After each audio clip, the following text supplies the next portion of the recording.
Ya, halo malam. selamat malam teman-teman. Selamat berjumpa lagi dengan saya Yudo. Saya Roma dan kita berdua sebagai host dalam acara setiap hari Senin yang kita lakukan yaitu Ya. PA Online bareng Alkitab. Alkitab. Nggak kompak nih.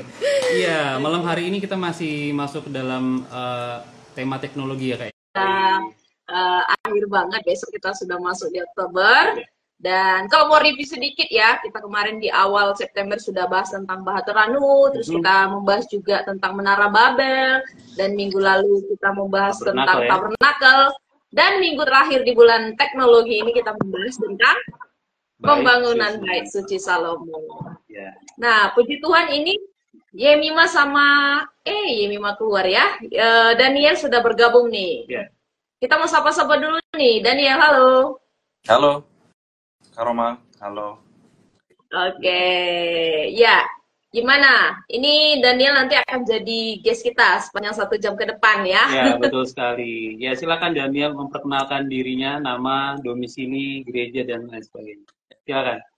Ya, selamat malam teman-teman semua. Saya Daniel Sanahan. Sekarang saya tinggalnya di Kota Jakarta. Jadi saya pelayanan di satu gereja namanya Gereja Kristus Tuhan GKT di Jakarta di Tangerang. Gitu. Baik. Oke, nah ini juga Yemima sudah bergabung bersama kita. Oke, kita mau kenalan sama Yemima dulu nih. Tadi Daniel sudah perkenalan ke kita semua, sekarang giliran Yemima deh. Silakan. Oke, shalom buat kita semua. Selamat malam, perkenalkan saya Yemima Dityani Purba, saya berasal dari Kota Medan, dan saat ini saya melayani di dalam dunia pendidikan. Terima kasih.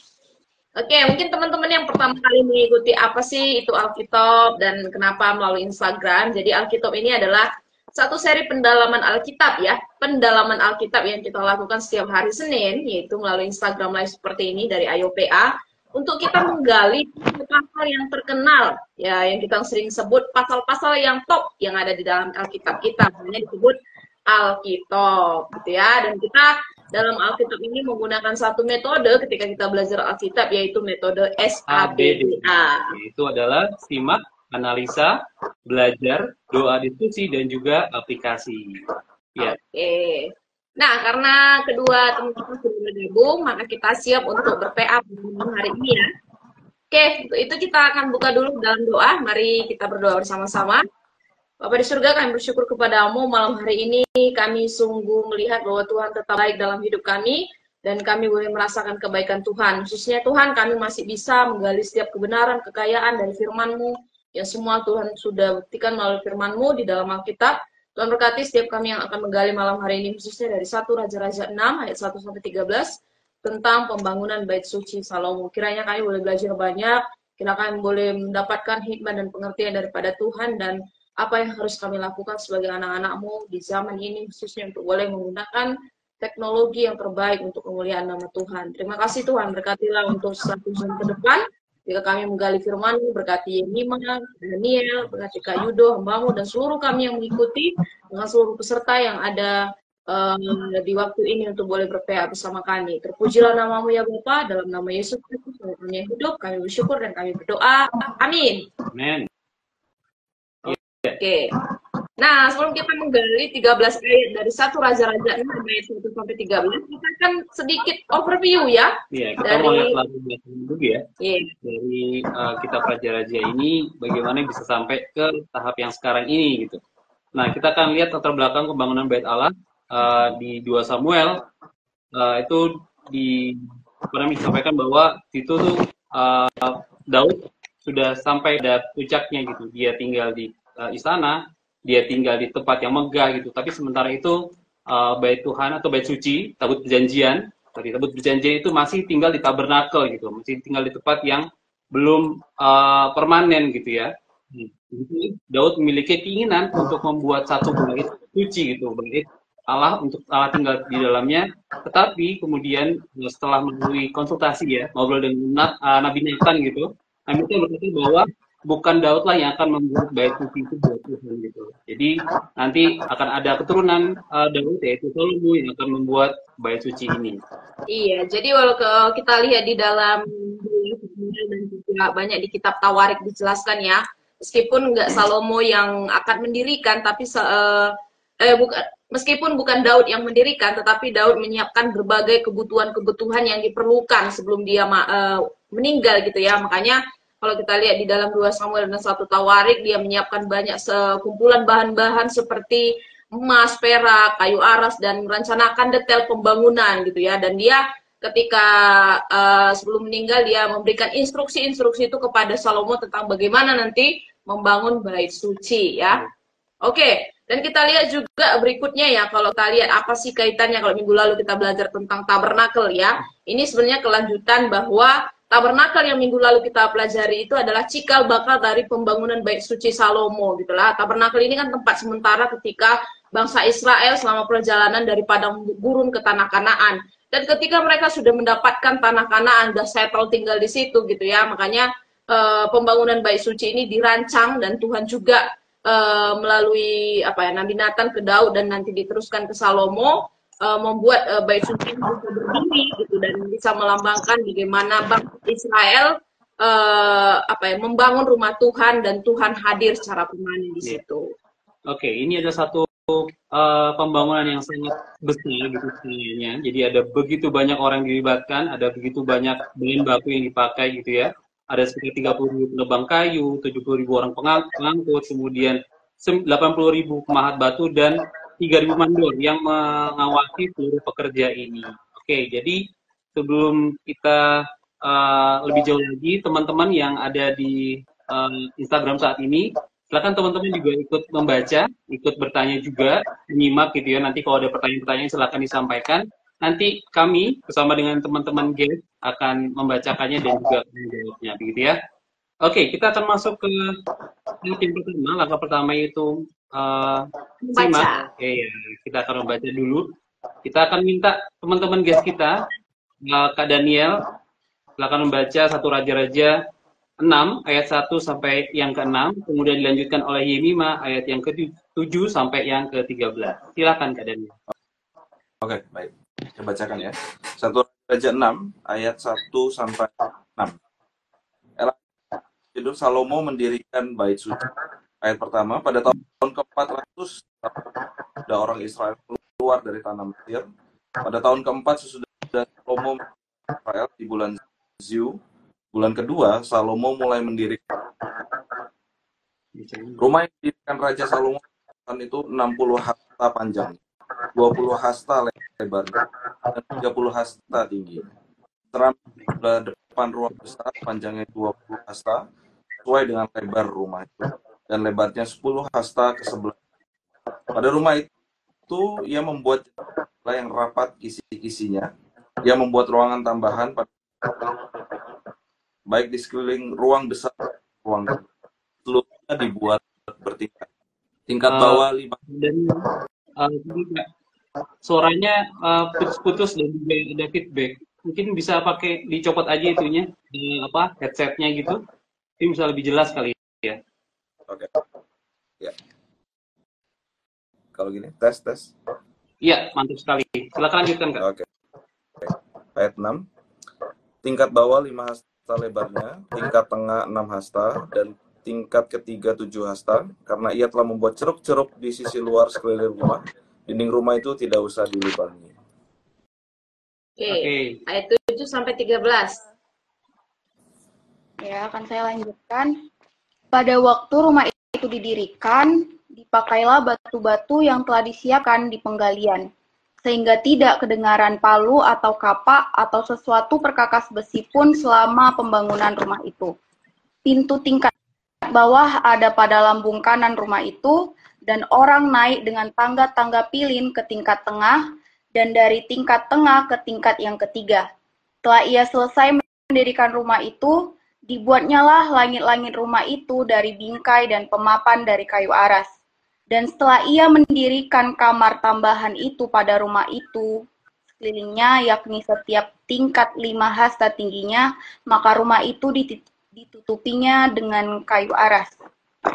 Kemudian datanglah firman Tuhan kepada Salomo demikian, mengenai rumah yang sedang kau dirikan ini, jika engkau hidup menurut segala ketetapanku dan melakukan segala peraturanku dan tetap mengikuti segala perintahku dan tidak menyimpan daripadanya, maka aku akan menepati janjiku kepadamu yang telah kufirmankan kepada Daud ayahmu, yakni bahwa aku akan diam di tengah-tengah orang Israel dan tidak hendak meninggalkan umatku Israel.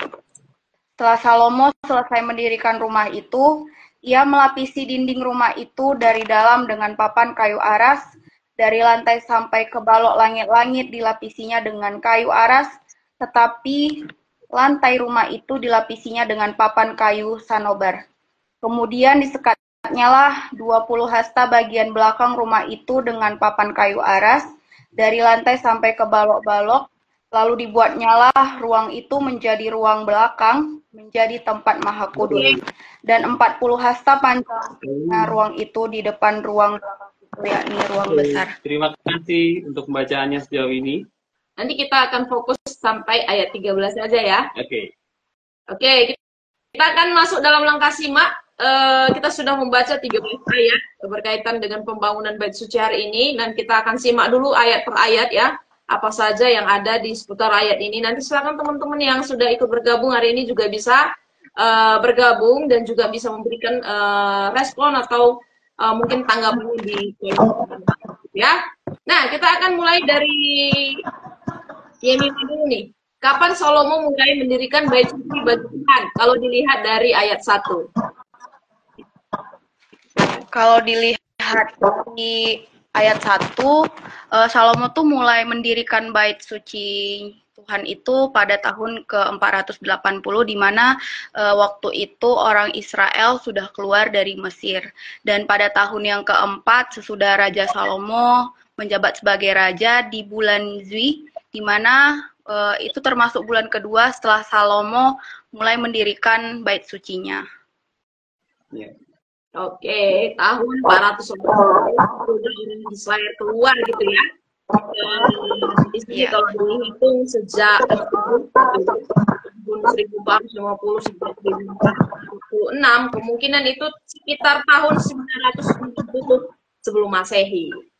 Ya, jadi kita bisa lihat itulah Tuhan melalui Salomo mendirikan bait sucinya. Dan nanti 200 tahun setelah itu mereka masuk ke tanah pembuangan gitu ya. Oke, nah kita akan lanjut berikutnya dulu. Berikan gambaran umum pembangunan bait suci yang didirikan oleh Salomo. Nanti mungkin satu persatu ya. Mungkin dari Daniel dulu ya. Dimensi keseluruhan kalau dilihat dari ayat 2. Silakan. Ya, untuk dimensi keseluruhan, jadi jelaskan di bagian 1 sampai 13 ini adalah outer structure-nya dulu ya, struktur luarnya. Terus dikatakan bagian atau dimensi keseluruhan tuh 60 hasta, pakai ukuran hasta, panjangnya 60 hasta, kemudian lebarnya 20 hasta, dan tingginya 30 hasta. Jadi kalau kita bayangkan bangunan bait Allah itu seperti bentuk persegi panjang begitu ya. Panjang 60, lebar 20, tingginya 30 hasta. Gitu. Iya. Kalau di meter kan berapa itu kira-kira? Saya cari hasta itu kan sepanjang ini ya, satu lengan. Kemungkinan 45 cm satu hasta itu. Jadi berapa kali dikalikan? 60 kali 45 berapa? 27 mungkin. Iya, 27. Lebarnya 12. Kemudian tingginya sorry 40. Lebarnya 8 ya. 9. 8 sampai 9. 8 sampai 9. Kemudian tingginya 30 hasta ya. Sekitar 13 atau 13,5 ya. Ya, Ya. 13 14 ya. Nah, jadi sangat besar ya. Iya. Tadi kalau dibilang oleh Daniel persegi panjang ya memang karena panjang banget ya 27 meter panjangnya. Oke. Ya, kita lihat lagi ya bagian serambi nih, bagian serambi, gambaran umum tentang serambi atau balai depan ruang besar. Jadi yang ayat 3. Silakan ya Mima. Kalau gambaran Serambi, balai depan di depan ruangan bait suci itu panjangnya ada 20 hasta, tertulis di ayat yang ketiga, lalu lebarnya 10 hasta. Kalau diperkirakan itu kira-kira berapa meter ya Kak Roma? 20 hasta. Tadi 9 10 hasta itu 9 meter. sekitaran 9 meter ya. Kalau Ya. 10 hasta itu sekitar 4,5 meter lah. Ya, 4,5. Jadi bagian tingginya sendiri dan sepertiga dari ininya. Ya karena itu kan tempat jalan masuk ya. Iya, bener. Jadi jalan masuk itu dibuat besar sekali gitu. Karena dia pintu masuk utama ke dalam bait suci itu sendiri. Dan lebarnya 10 hasta ya. Iya. Ya, lumayan ya. Nah, sekarang bagian keseluruhan tentang kamar-kamar tambahan atau ruang-ruang samping ini dari ayat 5, ayat 6 dan juga ayat 8. Ini mungkin Daniel lagi, silakan. Ya, kemudian disebutkan ada ruangan tambahan keliling rumah itu. Jadi kalau kita bayangkan ada bangunan utama, kemudian link dari kanan, belakang sampai itu ada kamar-kamar tambahan ya, side rooms itu. Jadi dikatakan seluruhnya dibuat bertingkat, ada 3 tingkat. Kalau kita lihat di ayat 6, tingkat bawah, jadi setiap tingkat itu punya lebar ruangan yang berbeda. Tingkat bawah itu kemudian naik 1 tingkat, naik lebar hasta lagi, 6 hasta, kemudian tingkat 3 dikatakan 7 hasta gitu. Jadi 5, 6, 7. Tingkat ketiga paling lebar. Dan kemudian dikatakan dia membuat ceruk-ceruk di sisi luar sekeliling rumah. Dinding rumah itu tidak usah dilubangi. Kemudian tempat suci di bagian dalam ya. Dikatakan dibangun dengan potongan-potongan batu yang sudah disiapkan ya. Jadi nggak ada proses pemotongan batu di sana dengan menggunakan perkakas besi atau apapun ya. Dan kemudian ada pintu akses. Dikatakan ada pintu tingkat bawah di ayat 8 terletak pada sisi kanan rumah itu dan orang naik melalui tangga-tangga lingkar ke tingkat tengah sampai tingkat ketiga. Jadi pintu aksesnya ada di sebelah kanan. Kemudian untuk naik ke atas itu dikatakan tangganya melingkar gitu ya. Deskripsinya cukup detail ya untuk pembangunan bait Allah ini. Begitu Kak? Oke, ya. Ya, jadi ada ruang-ruang tambahan juga ya di dalam bait Allah. Jadi kalau kita lihat bukan cuma satu ruang ternyata. Iya. Jadi ada banyak-banyak ruang-ruang kecil-kecil lainnya yang kemudian itu mengelilingi bait Allah itu untuk kemungkinan itu ada tempat-tempat penyimpanan gitu untuk bahan-bahan korban untuk persembahan gitu atau juga seperti emas dan juga yang lain-lain yang kemudian ditaruh orang untuk persembahan sukarela mereka di situ ya. Oke. Iya, nah gambaran umum sekarang tentang kamar-kamar sekeliling bait kalau dilihat dari ayat yang ke-10 ini, silakan. Yemima. Di-unmute dulu Yem. Di-unmute dulu. Iya. Oke, untuk di kamar sekeliling bait suci itu setiap tingkat itu punya ukuran 5 hasta tingginya. Nah, itu ada di ayat yang ke-10. Jadi, setiap tingkat itu terdiri dari 5 hasta tingginya dan bangunan itu juga ditutupi dengan kayu aras. Lalu kita bisa lihat ya dari ayat yang ke-6, 8, dan 10 tadi juga udah dijelaskan sama Kak siapa? Daniel. Kak Daud. Kak Daniel. Kak Daniel ya, Kak Daniel, maaf. Kak Daniel, tadi juga udah dijelasin tentang kamar-kamar tempat ruangan tambahan di bait suci itu udah dijelasin dari awal sama Kak Daniel dengan begitu detailnya. Ada tingkat bawah, tingkat tengah, tingkat atas, bahkan ada juga pintu tingkat bawah, dan yang terakhir tuh ditambah juga kamar di sekeliling bait suci dengan ukuran 5 hasta tingginya dari setiap tingkat yang ada. Oke, ya. Jadi setiap tingkat itu punya tinggi 5 hasta gitu ya. Jadi dan dibangun dikatakan ya 10 itu dengan kayu aras, ditutup dengan kayu aras. Ini satu gambaran bahwa bangunan ini meskipun dibuat ceruk-ceruknya tapi memberikan satu keindahan yang begitu baik di setiap ruang-ruangan yang ada, ya. Tapi nggak cuma keindahan, Kak. Karena kayu sanoba dan kayu aras itu dikenal dengan kayu-kayu yang cukup kuat gitu ya. Dan memang ketika kita baca nanti tadinya di tempat-tempat penebangan itu memang kayu besar-besar dan harus diangkut dengan begitu banyak orang gitu. Jadi memang kayu-kayu ini bukan kayu-kayu sembarangan yang mungkin karena diambil dari tempat lain ditirus gitu. Itu di Israel tidak ada atau kurang banyak gitu ya. Sehingga mereka harus mengimpor bahan-bahan ini dari negeri yang lain gitu. Iya, wah begitu detail dan begitu luar biasanya ya bahan-bahan yang terbaik yang disiapkan oleh Salomo untuk pembangunan bait suci ini. Nah, kita akan lihat lagi di bagian berikutnya kalau dilihat dari ayat 7, di mana batu-batu ini pembangunan rumah Tuhan itu disiapkan dan mengapa kalau dilihat dari ayat 7 ini. Silakan mungkin Daniel.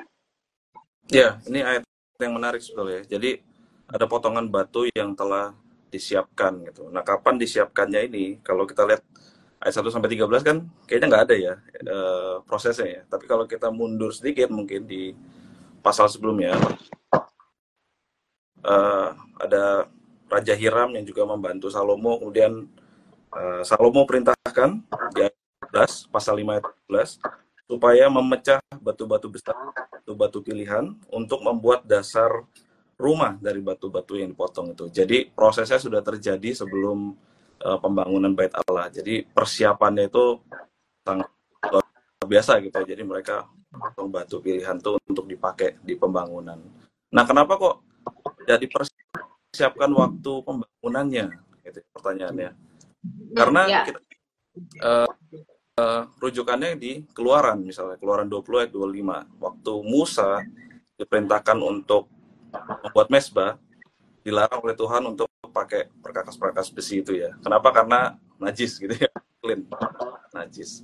Alasannya mungkin nggak terlalu clear, tapi kalau saya rasa sih dalam proses pemurnian bangsa Israel ini memang kalau bisa bangsa Israel ini jangan seperti bangsa-bangsa lain gitu ya. Karena bangsa lain juga membuat tempat-tempat seperti itu, mesbah dengan batu yang dihaluskan dengan perkakas-perkakas. Nah, jadi bangsa Israel ini tidak seperti bangsa lain gitu. Jadi ini mungkin salah satu alasan kenapa tidak boleh menggunakan perkakas-perkakas besi itu waktu pembangunan bait Allah. Soal kekudusan ya, soal kemurnian. Ya, silakan juga.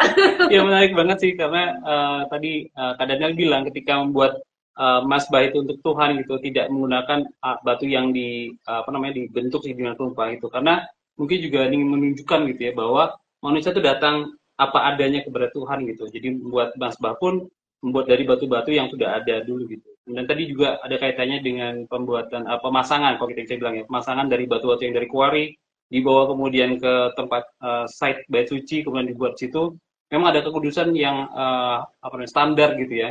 Kalau yang kita lihat di pertama di kemarin kita bahas tentang pembuatan tabernakel gitu ya. Ada memang hal-hal spiritual yang ditanamkan kayak misalnya sebelum pembuatan tabernakel itu dibilang bahwa ada 6 hari bekerja, 1 hari untuk Tuhan. Nah, itu juga yang disampaikan oleh Musa kepada kemarin kedua orang Bezalel dan juga Aholiab gitu.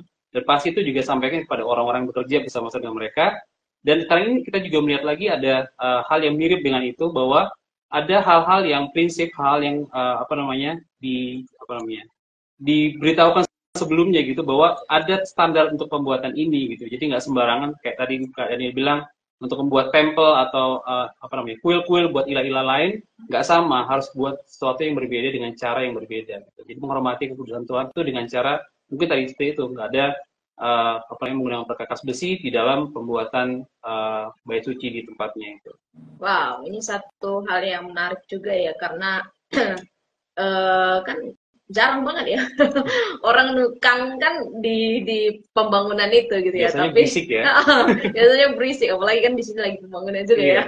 Nah, tetapi ini berbeda sekali dengan pembangunan yang dilakukan orang pada umumnya gitu ya. Ini satu menunjukkan tadi selain kekudusan dan kemurnian tentang perencanaan dan persiapan juga sangat ditekankan di sini bahwa sebelum pembangunan Salomo pastikan semuanya itu yang detail-detail itu tadi sudah siap semua untuk dipakai dan tinggal pasang-pasang aja kayak gitu ya. Ya meskipun detailnya cukup panjang nanti ya karena harus bertahun-tahun untuk didirikan gitu. Tapi perencanaannya sangat-sangat matang sekali.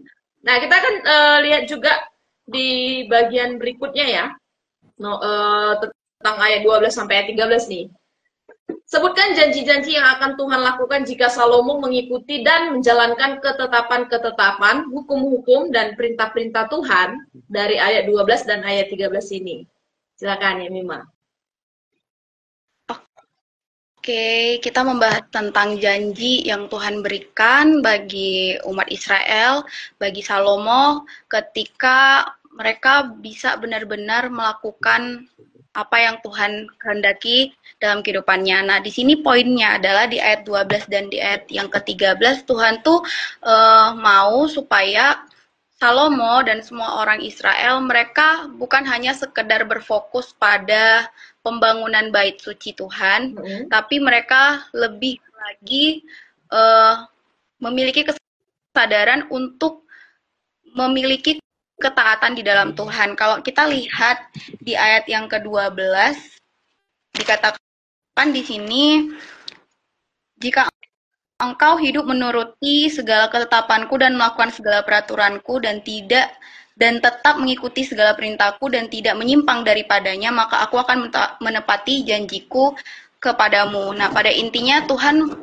sudah memberikan janji, yaitu apa? Janjinya adalah bahwa Tuhan tuh berjanji akan selalu ada di tengah-tengah umat Israel. Tuhan berjanji akan selalu menyertai mereka, memberikan perlindungan, memberikan penjagaan bagi mereka. Namun, di balik janji Tuhan itu ada satu hal yang harus dikerjakan oleh bangsa Israel, di mana mereka harus punya kesadaran untuk lebih lagi taat kepada Tuhan, untuk mereka lebih lagi mengerti rencana dan kehendak Tuhan dan tidak menyimpang dari jalan Tuhan. Jadi pembangunan bait suci yang dilakukan pada saat itu jangan sampai membuat mereka hilang fokus kepada Tuhan, di mana kadang-kadang kalau kita sedang melakukan satu pekerjaan, kita terlalu fokus dengan pekerjaan itu sehingga kita melupakan Tuhan, kita mengesampingkan Tuhan. Jadi dari ayat ini Tuhan berjanji bahwa Tuhan akan menyertai, Tuhan akan selalu ada, rohnya akan selalu ada mendiami Salomo dan umat Israel, namun ada juga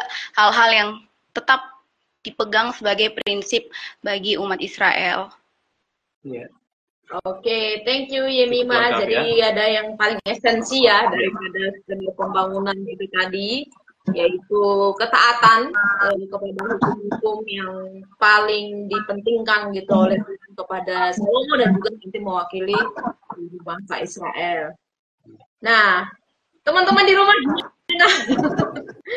ya kalau kita lihat memang ayatnya ini memang cukup besar banget ya, dan kayaknya ngapain sih ini harus dibahas gitu ya. Tapi kalau kita melihat tadi ya, begitu besar penjelasan detail yang Tuhan perintahkan kepada Salomo untuk bisa mengerjakan pembangunan bait Allah ini, sehingga Allah bisa berdiam dan hadir di tengah-tengah umatnya gitu ya. Nanti lebih lanjut kita akan pelajari nih di bagian analisa ya, bagian berikutnya ya. Jadi teman-teman di rumah silakan berikan respon teman-teman. Entah itu pertanyaan sifatnya, entah itu tanggapan, entah itu komentar, ataupun apapun sehubungan dengan 13 ayat yang kita sedang gali ini ya. Oke. Ya, kita akan lanjutkan di bagian analisa ya. Sebutkan teknologi apa saja. Ini karena tema kita teknologi. Teknologi apa saja yang dibutuhkan untuk pembangunan rumah Tuhan ini? Berdasarkan ayat 1 sampai 7 ini. Mungkin nanti bisa juga secara implisit ya. Bisa dilihat dari situ. Disebutkan secara implisit dalam pembacaan kita. Silakan nanti teman-teman melihat dan juga menjawab ya sesuai apa yang dibaca. Silakan mungkin Kak Daniel dulu ya. Iya. Silakan Kak Daniel. Iya, kalau saya melihat teknologi mungkin nggak tahu ya, teknologi dalam pemikiran saya, dalam pemahaman saya itu penerapan ilmu pengetahuan kehidupan praktis ya. Jadi bisa berupa barang atau bisa berupa hal yang lainnya mungkin ya. Nah, teknologi yang saya lihat soal pembangunan dengan menggunakan batu yang disiapkan. Nah, itu istilahnya adalah prefabrikasi. Jadi saya coba research, saya menemukan dalam konstruksi ada namanya istilah prefabrication atau disingkat prefab sebetulnya. Jadi prefab construction ini adalah jenis bangunan yang komponennya itu udah dibuat terlebih dahulu. buat di pabrik atau di tempat manapun. Jadi ketika komponennya datang, dibikin dirakit. Nah gitu ya. Jadi mungkin rumah-rumah modern udah begitu sekarang. Dalam bayangan saya kayak Lego. Lego susun-susun gitu ya. Nah sebenarnya dalam sejarah istilah ini muncul mungkin abad 17 gitu ya, tahun 1600-an gitu. Tapi luar biasanya firman Tuhan, Alkitab ini udah mencatat cikal bakal ide teknologi ini terlebih dahulu gitu. Jadi ketika dikatakan bangunan Bait Allah itu bangun dengan potongan-potongan batu yang dikerjakan. Nah, saya pikir ini satu teknologi yang wah udah advance gitu ya. Zaman itu waktu itu.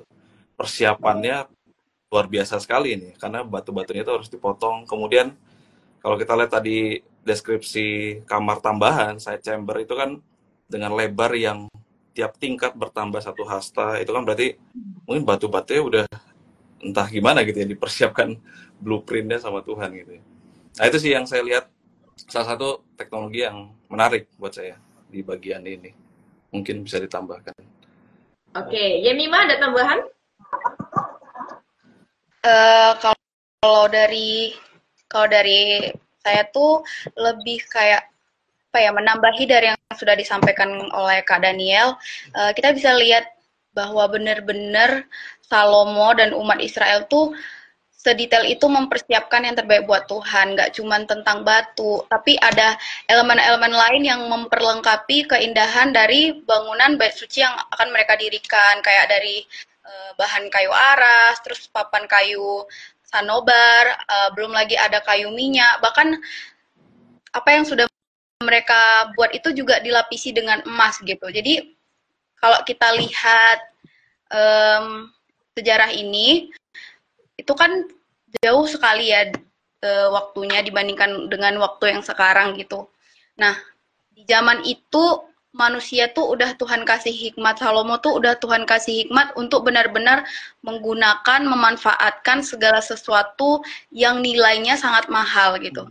Mereka dikasih hikmat untuk menggunakan apa yang terbaik untuk pembangunan bait suci Tuhan, bukan hal yang biasa-biasa aja.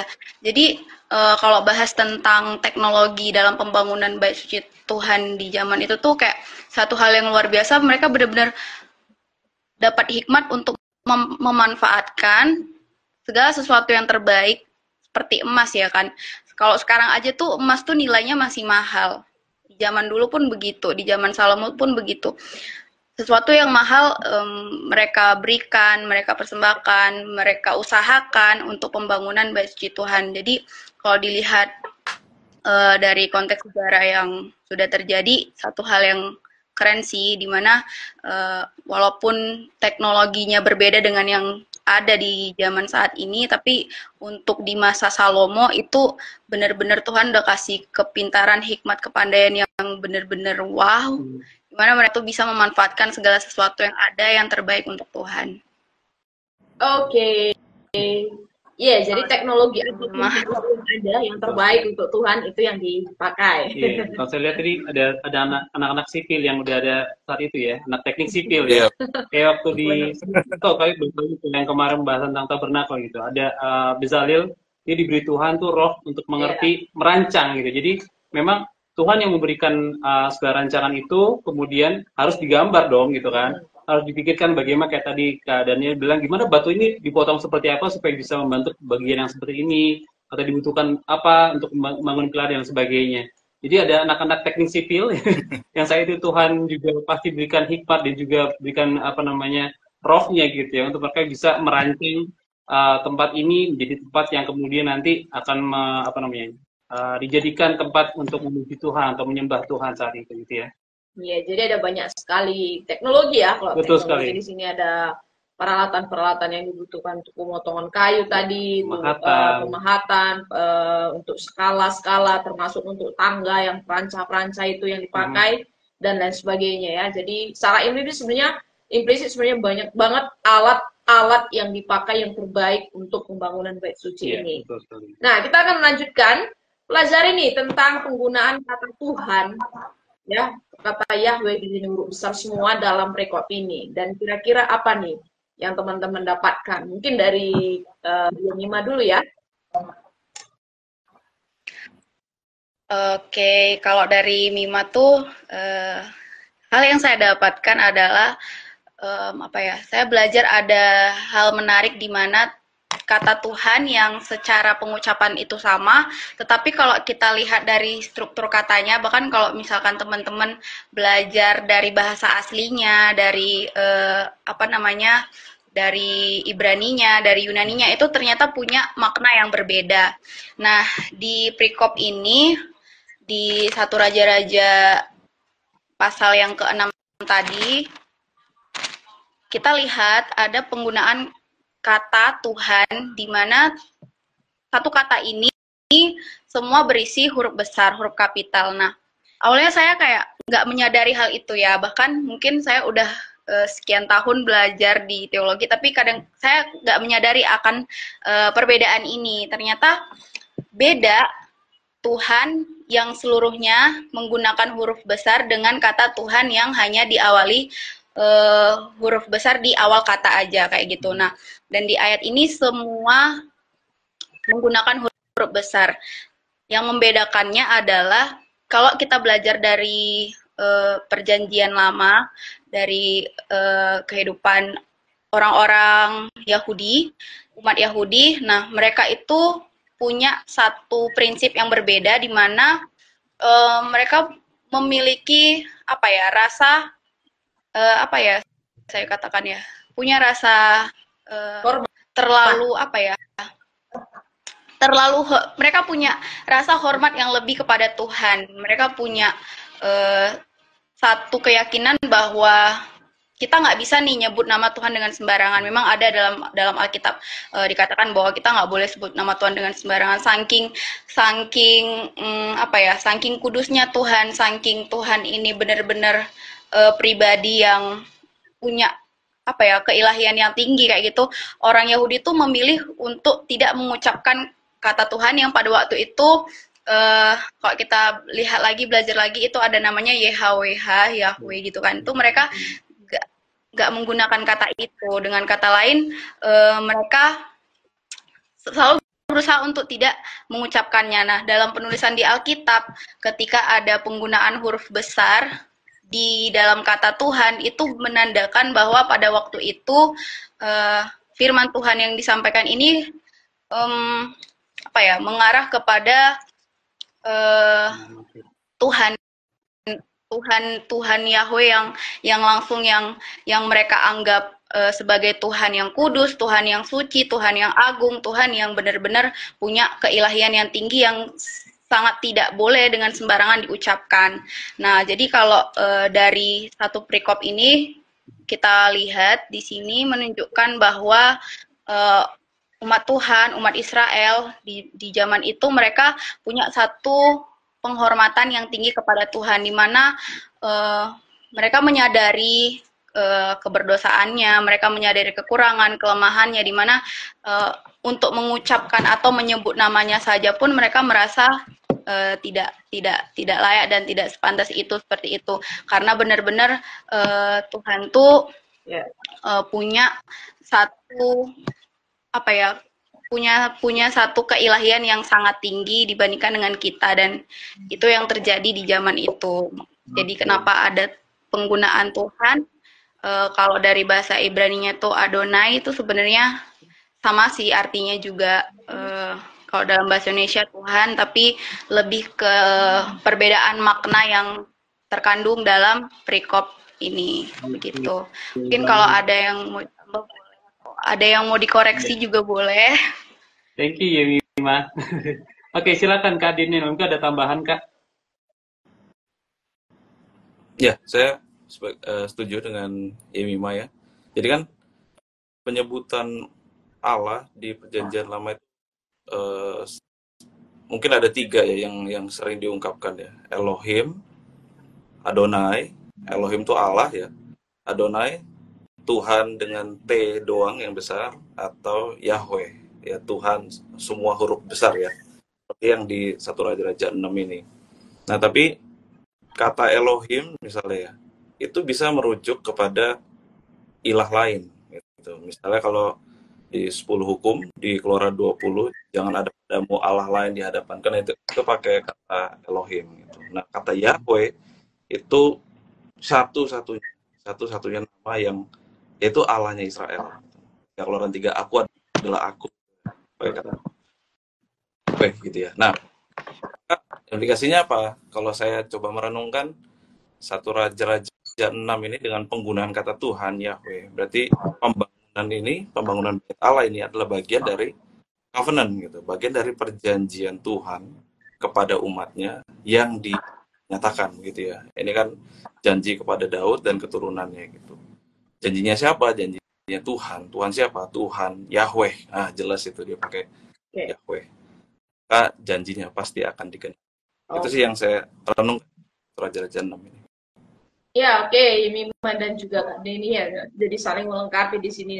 Tuhan langsung tunjukkan nama pribadinya ya, nama pribadinya itu untuk menekankan tentang janji, covenant dan juga tadi ya kedaulatan Tuhan. Kalau Yemi bilang tadi keilahian Tuhan gitu ya dalam konteks pembangunan ya, ini satu hubungan yang sangat erat sekali antara Israel, perjanjian Israel dan juga dengan Tuhan gitu ya. Oke, kita akan lanjut ya di bagian belajar. Apa nih yang dapat kita pelajari tentang pembangunan rumah Tuhan yang didirikan oleh Salomo? Ini kita mau berbagi nih, tapi dari Daniel, silakan. Nah, teman-teman di rumah juga bisa berbagi apa yang dipelajari dari pembangunan rumah Tuhan oleh Salomo ini. Silakan. Ya, dari pembangunan ini menarik ya metode sabda ini, jadi kita bacanya lebih detail gitu. Saya menemukan Allah itu pencipta yang kreatif ya menurut saya gitu. Allah itu pencipta yang kreatif. Jadi segala teknologi yang advance sekalipun itu Tuhan bisa pakai dan akan pakai di dalam pekerjaannya gitu. Dan kita ini diciptakan segambar dan serupa Allah, maka kalau Allah kita itu sang pencipta yang kreatif gitu, maka kita juga dianugerahi sebetulnya kapasitas untuk berkreasi. Ada satu buku, saya lupa judulnya, Liturgy as the Way of Life gitu. Dia mengatakan kita ini artis sebetulnya. Kita ini artis ya. Kita ini gambar dan rupa Allah yang bisa menciptakan. Dia bukan pakai kata menciptakan ya, tapi improvise ya. Improvise dari segala yang sudah Tuhan ciptakan gitu. Jadi segala teknologi ya selama itu bisa dipakai untuk kemuliaan nama Tuhan, kita gunakan gitu ya. Selama Injil Kristus itu dimasyurkan, ya kita gunakan gitu. We can worship God by all means gitu. Semua teknologi kita bisa. Itu yang saya renungkan dari satu Raja-Raja 6 ini, dari pembangunan Bait Allah Salomo. Oke, ya. Nah, sekarang tentang Tuhan ya. Apa yang dapat kita pelajari tentang Tuhan yang adalah roh tetapi berkenan tinggal dalam rumah buatan manusia. Ini kan agak-agak iya. Tuhan adalah roh, tapi dia juga berkenan melalui rumah buatan manusia. Bangunan ya, bangunan dibuat oleh manusia. Silakan ya Mima. Oke, saya akan menjawab ya. Gimana sih sebenarnya maksud dari Tuhan yang adalah roh, Tuhan itu roh, tapi dia berkenan tinggal di dalam rumah buatan manusia. Nah, balik lagi, esensi dari roh itu kan tidak terbatas oleh waktu, ruang, tempat, situasi, kondisi. Nah, balik lagi, apa sih yang membuat umat Israel itu atau Salomo mendirikan bait suci Tuhan gitu kan? Kan kalau kita lihat dari latar belakangnya kan sebenarnya awalnya bukan Salomo yang sebenarnya memiliki niat untuk membangun bait Tuhan, tapi berawal dari keinginan Daud untuk mendirikan bait Tuhan. Namun memang Tuhan tidak mengizinkan itu. Jadi pada akhirnya Tuhan mau bukan Daud yang membangunnya, melainkan Salomo yang membangunnya. Nah, kalau kita lihat lagi dari perikop yang sudah kita baca, sebenarnya Tuhan sendiri tidak ada menuliskan ataupun menjelaskan dalam firman-Nya ini tentang kehadirannya, rohnya yang hanya ada di dalam bait Tuhan kayak gitu, enggak. Tapi balik lagi Tuhan tuh enggak terbatas oleh ruang, waktu kayak gitu kan. Jadi kalau dilihat dari janji Tuhan tadi di ayat 12 dan 13, kita melihat bahwa hadirat Tuhan itu akan turun dimanapun kita berada, dimanapun umat Tuhan berada, dimanapun Salomo, umat Israel berada. Ketika mereka punya hati yang taat kepada Tuhan, ketika mereka tidak menyimpang dari ketetapannya Tuhan, ketika kita orang-orang percaya ini ya hidup aja terus lurus sesuai dengan yang Tuhan mau, dimanapun kita berada, walaupun kita nggak ada di dalam bait sucinya Tuhan, atau kalau di zaman yang sekarang ini kita sebut itu gereja, walaupun kita mungkin situasi kita nggak mendukung kita untuk ada di dalam gereja, atau mungkin karena pekerjaan kita nggak bisa ada dalam gereja, mengikuti ibadah di dalam gereja. Namun kalau hati kita punya kedekatan dengan Tuhan, balik lagi dengan hubungan kita sama Tuhan, kalau kita punya hubungan dengan Tuhan, kita ikut dengan ketetapannya Tuhan, firman-Nya Tuhan, ya pasti dimanapun kita berada, tidak hanya terbatas oleh tempat, rumah, ruangan. Nah, roh Tuhan itu pasti ada menyertai kita, menyertai umat Tuhan. Ya, itu kalau menurut saya begitu, Kak. Oke. Nah, ini ada juga teman kita yang sharing, Jenny Amelian, dia bilang, kalau saya, Allah itu sebegitu detail mempersiapkan pembangunan bait Allah. Allah yang sama dengan Allah yang menjadikan kita baitnya, sehingga betapa bersyukurnya seharusnya kita dan bagaimana menjaga hidup kita sebagai baitnya dan juga sekaligus duta kerajaannya. Iya. Masih ada nih. Iya, Kak Ripper Joseph dibilang Tuhan memilih untuk tinggal dalam bangunan manusia ke bait Allah, menunjukkan keinginannya untuk memiliki hubungan yang dekat dan pribadi dengan kita. Iya, betul. Jadi dia di atas sana dari surga turun ke tengah-tengah umat manusia, tinggal dalam bait suci untuk tinggal bersama-sama dengan manusia. Mereka menjadi umatku, aku menjadi Tuhan mereka. Itu kan yang terus diulang ya dalam perjanjian lama. Oke, kemudian terus ada Kak Jenny Amen lagi. Oh, masih lanjutin yang tadi. Sehingga kita yang adalah baitnya, nama Tuhan dimuliakan ketika banyak orang melihat kita. Gottes Wille juga belajar bahwa hikmat dari Tuhan adalah kunci yang paling utama dalam menyelesaikan setiap pekerjaan yang Tuhan percayakan kepada kita. Terima kasih teman-teman. Kita akan lanjut juga. Di sini kita akan masuk ke dalam bagian keempat ya. Kita akan masuk dalam bagian doa diskusi. Nah, silakan Kak Roma. Oke, nah jadi kita udah banyak belajar apa tentang Tuhan dan bagaimana tentang kita ya yang diwakili oleh Salomo saat itu ketika membangun bait Allah. Nah, kita akan lihat lagi apakah sangkut pautnya pembangunan rumah Tuhan itu dengan janji Tuhan kepada kita saat ini. Nah, kita udah banyak belajar nih. Nah, mungkin teman-teman di rumah apa relevansinya untuk kita saat ini gitu kan. Ini kan hanya zamannya Salomo, tapi untuk orang percaya saat ini apa gitu ya. Kita mau dengar nih dari Daniel dulu ya. Nanti mungkin kalau ada tambahan Yemima silakan. Ya, apa kaitannya ya sangkut pautnya? Kalau saya, jadi bait Allah itu adalah simbol sekali lagi Allah hadir di tengah-tengah umat Israel, menandakan ada relasi yang mau dibangun. Tadi saya sama Ibu Jenny, dan simbol ini, simbol Allah hadir ini digenapi di dalam Kristus, gitu ya. Dia Allah Immanuel, Allah yang beserta bagi orang yang hidup di dalamnya senantiasa. Gitu. Dan bait Allah bukan lagi bangunan fisik sekarang ya, tapi kita adalah bait Roh Kudus. Paulus katakan di 1 Korintus ya, tubuhmu adalah bait Roh Kudus yang diam. Kamu telah dibeli dengan harga harus dibayar. Karena itu muliakanlah Allah dengan tubuhmu. Jadi menurut saya ini adalah penggambaran bahwa janji Allah itu akan digenapi. Kehadiran Allah melalui Yesus Kristus yang mati dan bangkit menebus kita, itu adalah penggenapannya. Dan aspek relasinya juga nggak hilang tetap ya. Tuhan beranugerah buat kita ada respons gitu. Kita percaya, kita taat, kita mau memuliakan Tuhan di dalam kehidupan kita. Oke, jadi kalau mau dikulik sebenarnya ada banyak banget ya yang relevan dengan janji Tuhan kepada kita saat ini ya. Tadi terkait penggenapannya melalui Yesus Kristus dan juga kita sebagai bait-baitnya Allah nih. Ada tambahan nggak dari Yemima sehubungan dengan relevansinya nih? Atau sudah pas? Benar sih, udah sangat-sangat jelas yang disampaikan oleh Kak Daniel. Mungkin sedikit aja lebih ke tentang apa ya? Balik lagi tentang kehadiran Tuhan ya kan.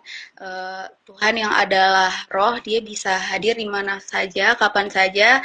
Itu tergantung bagaimana hati kita melekat atau tidaknya dengan dia. Dan apapun yang Tuhan janjikan dalam kehidupan kita, ketika kita mau taat, balik lagi kita mau taat. Kalau kita hanya sekedar mau terima janji tapi kita nggak mau taat kepada perintah Tuhan, kita hidup suka hati kita ya janji itu nggak akan digenapi dalam hidup kita, malah Tuhan akan meninggalkan kita. Balik lagi ke ayat yang ke-12 sampai 13 tuh, pada akhirnya Tuhan bilang Tuhan tuh akan meninggalkan umatnya ketika umatnya menyimpang daripada jalannya. Jadi dari PA ini kaitannya ini kita tuh diingatkan lagi nih, gimana sih sekarang kehidupan kita setelah Tuhan kasih teknologi yang begitu canggih, setelah Tuhan kasih keterampilan, Tuhan kasih ide, Tuhan kasih begitu banyak contoh kemajuan teknologi yang begitu berkembang dengan sangat pesat dalam kehidupan kita, tuh bisa nggak sih kita memanfaatkannya dengan baik untuk kemuliaan Tuhan? Yes. Terima kasih. Ini ada tanggapan tadi dari Buliani Chang. Tuhan detail merancang bait suci. Ya, sangat detail. Bahkan bukan hanya bait suci ya, dari teknologi sebelumnya juga selalu Allah yang itu tadi inisiatif.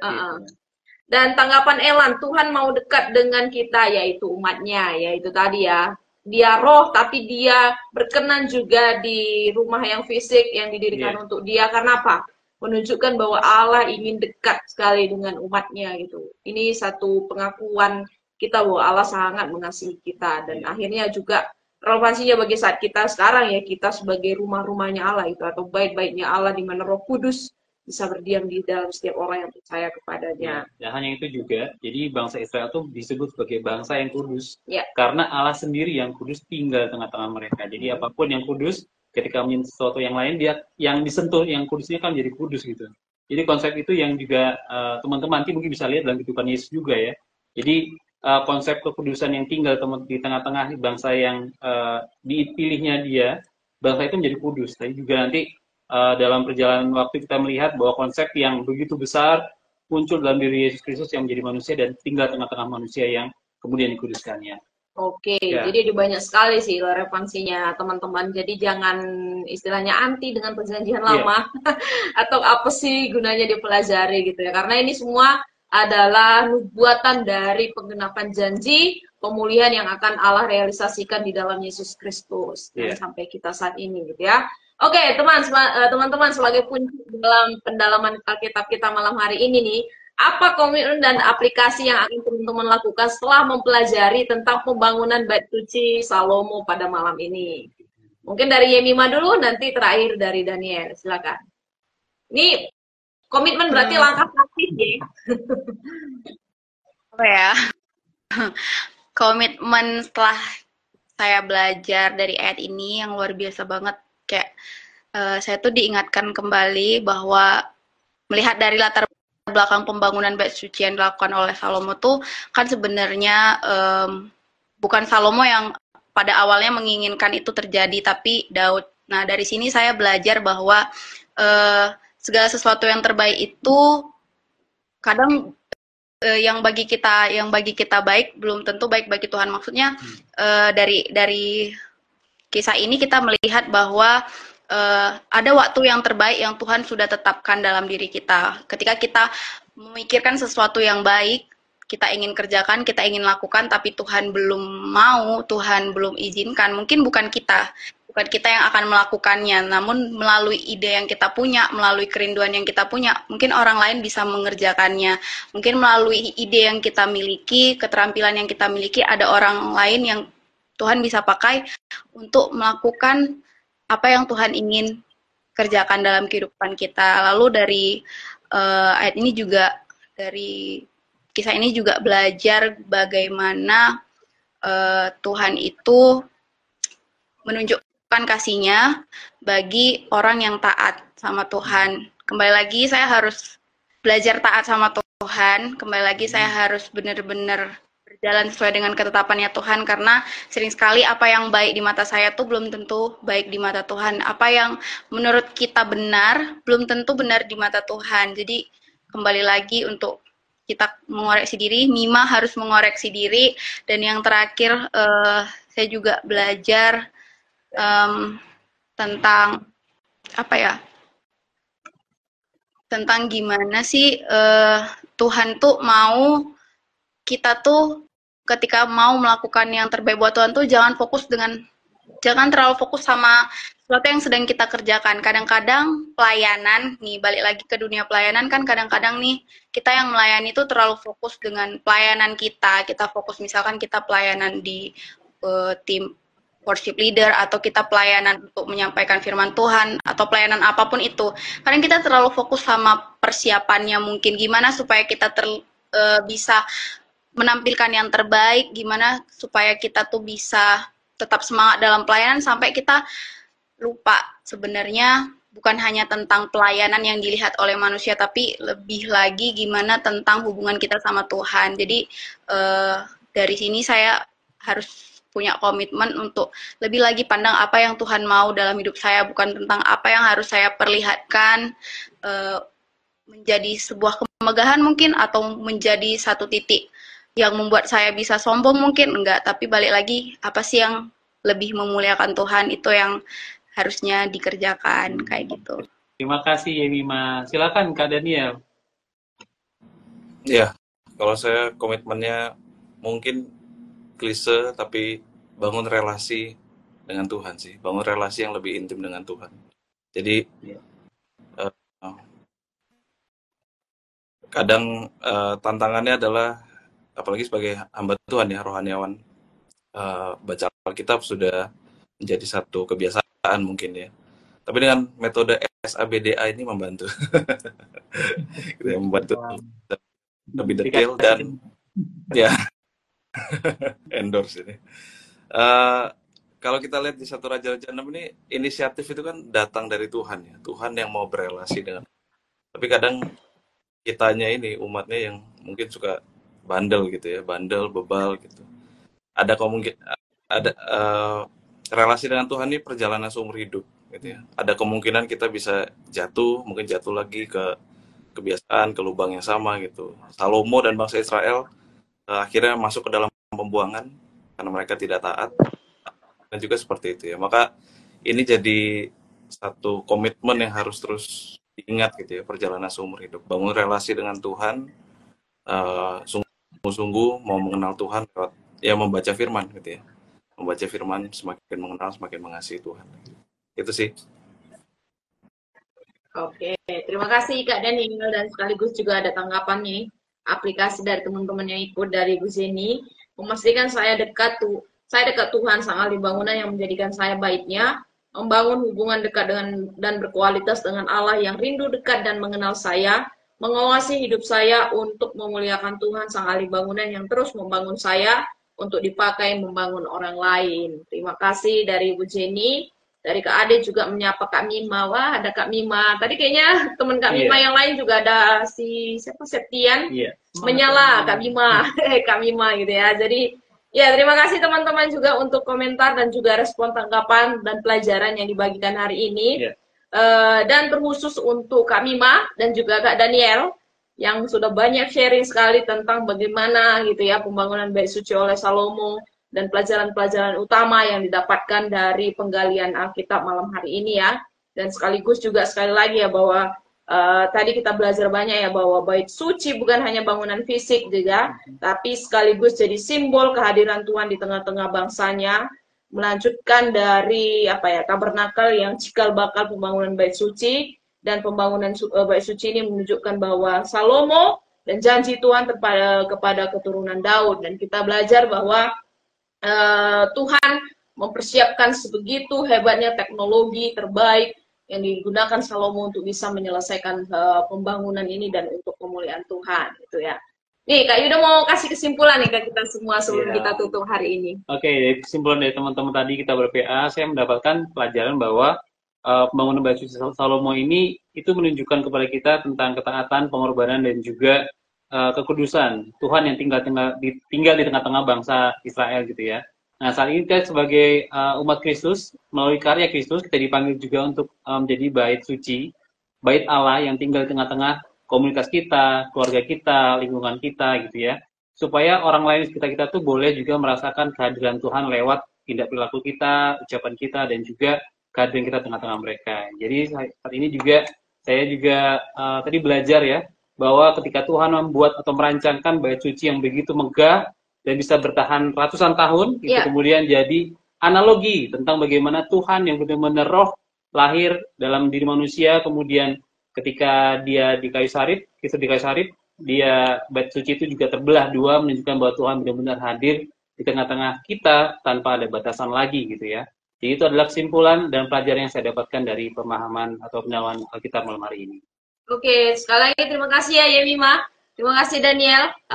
Terima kasih teman-teman di rumah. Kak Jenny banyak nih yang sharing hari ini. Iya, betul sekali. Iya, mungkin Kak Jenny lain waktu juga bisa jadi guest seperti Yemima dan Daniel ya. Ini Kak Gotus menanggapi, terima kasih untuk penggalian malam ini teman-teman. Saya sangat diberkati. Kak Jenny juga menambahkan, makasih Kak Daniel dan Kak Yemima, Tuhan berkati. Oke, kita akan tutup dalam doa. Saya minta Kak Daniel bisa menutup dalam doa. Mari kita berdoa. Bapak, kami mengucap syukur untuk waktu kami boleh bersama-sama merenungkan, menggali akan kebenaran firman-Mu ya Tuhan, yang begitu dalam, yang begitu indah ya Tuhan. Kami menemukan begitu banyak berkat ya Tuhan, dan juga kami diingatkan bahwa Engkau adalah Allah yang baik, Engkau adalah Allah yang mau berelasi dengan kami ya Tuhan. Kiranya Roh Kudus-Mu yang terus boleh menggerakkan kami, supaya kami boleh memiliki relasi yang intim, yang berkualitas dengan Tuhan. Berikan kami selalu kerinduan, hati yang mau terus dekat dengan Kau ya Tuhan, sehingga kehidupan kami boleh menjadi berkat bagi sesama kami ya Tuhan. Pakai kami untuk menjadi berkat, memancarkan akan terang kemuliaan Tuhan dalam kehidupan kami. Terima kasih Bapak, syukur untuk Kak Roma, untuk Kak Ido, dan juga Yemima yang boleh turut bersama-sama dalam acara Alkitab ini. Terima kasih Bapak, dalam nama Tuhan kami Yesus Kristus kami berdoa. Amin. Amin. Terima kasih. Terima kasih banyak teman-teman. Sampai ketemu dalam waktu yang kesempatan lain ya. Iya. Oke, kami pamit undur diri ya. Bye. Salam AYOPA. Minggu depan kita akan masuk di dalam tema yang baru seputar pemuda gitu ya. Pemuda di dalam tokoh-tokoh Alkitab pemuda yang ada di dalam Alkitab. Dan minggu depan kita akan belajar tentang topik Yonatan dari 1 Samuel 18 ayat 1 sampai 5. Jadi teman-teman yang merasa dirinya muda atau berjiwa muda, silakan hadir minggu depan karena kita akan banyak belajar tentang tokoh Yonatan yang mungkin jarang digali ya. Biasanya yang digali Daudnya. Yonatannya temannya Daud jarang. Nah, kita akan mengulik tokoh Yonatan ini di minggu depan dan teman-teman pastikan hadir, aktifkan notifikasinya, loncengnya, notifikasinya 7:30 sampai selesai bersama dengan kita di Instagram AYOPA.